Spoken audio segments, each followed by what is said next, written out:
You may have read about proposed bylaw changes, and you might be wondering, what's going on? Bylaws are the constitution of your union. They define your rights and responsibilities as a member. They say how elections will be run, and they set the powers for your officers. Members can recommend bylaw amendments, and those amendments are voted on in a democratic process by delegates who attend the annual delegate assembly.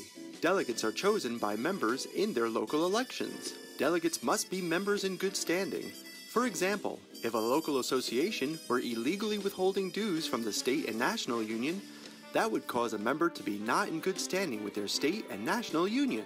NSCA members in good standing will be voting on bylaw amendments at the delegate assembly at the end of April. The common sense bylaw amendments were reviewed at the March NSCA Board of Directors meeting, and the board voted to endorse the proposals, getting unanimous support. When we say common sense bylaw amendments, what are we talking about?